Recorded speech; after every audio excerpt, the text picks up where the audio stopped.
Our next guest is Paul Ryan, making his debut on The Last Word. No, not that Paul Ryan.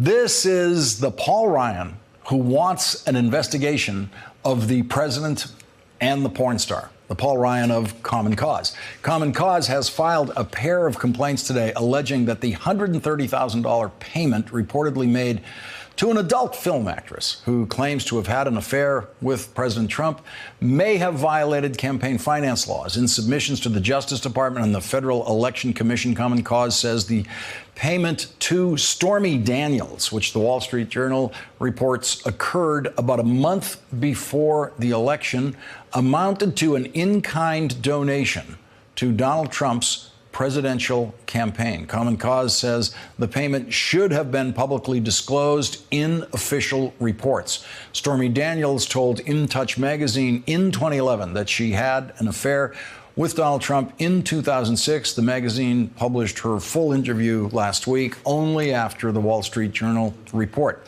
The Wall Street Journal says that Trump lawyer Michael Cohen established an LLC to pay Stormy Daniels, which is not her real name, in return for her agreeing to not publicly discuss the alleged encounter. An attorney for Common Cause, Paul S. Ryan, said the payment to Stormy Daniels appeared to be hush money. Joining us now is Paul S. Ryan, Vice President for Policy and Litigation for Common Cause. Also back with us is David Frum. And Paul Ryan, what does the S stand for? Seamus, Paul Seamus Ryan. Then you're Paul Seamus Ryan on this show, my friend. Very glad to have you here. On this money, the $130,000, does it matter whether that money came from Donald Trump himself or from someone else? It matters, but it doesn't change the fact that there seems to be an underlying campaign finance reporting violation. If the money came from Donald Trump himself, that's the end of the line. All we're talking about are disclosure or reporting violations. If, however, the money came from the Trump Organization or someone else, we might be tacking on a violation of an illegal corporate contribution to the campaign or an illegal, excessively large contribution if the money came from an individual, because individuals can only give $2,700 to a federal candidate. Corporations can't give any money at all. And David Frum, this is one of the issues that, as I recall, was a factor in the John Edwards investigation about hush money being paid on his behalf during a presidential campaign in order to advance his candidacy, because hush money on these kinds of stories during a presidential campaign this does look a lot is like designed to help your campaign. Go ahead, John Edwards logic. And you'll remember that case was thrown out by a jury. John Edwards was acquitted.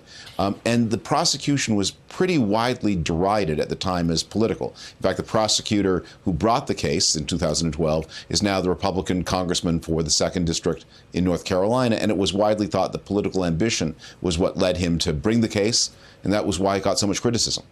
And Paul, to go back over what you're asking for, you're asking the FEC to investigate this contribution, or whether it was a contribution. They have been very slow about this kind of thing. They can take years even to look into this stuff. They sure have been slow, and I'd use the word dysfunctional. That's one of the reasons we sent this complaint to the Department of Justice as well. Both agencies, the DOJ and the FEC, they share authority to enforce our federal campaign finance laws. They both have a job to do. We're asking them both to do it. And David, Stormy Daniels, whose real name is being protected here on this show, because who wants to live for the rest of her life as the person who has this story with Donald Trump? She was in South Carolina, apparently entertaining Trump voters this weekend at a club in South Carolina, in Greenville, which voted overwhelmingly for Donald Trump. And this is the kind of thing that trails the Trump presidency these days. The piece of the story that baffles me is Vice President Pence from Jerusalem insisting that these allegations are baseless.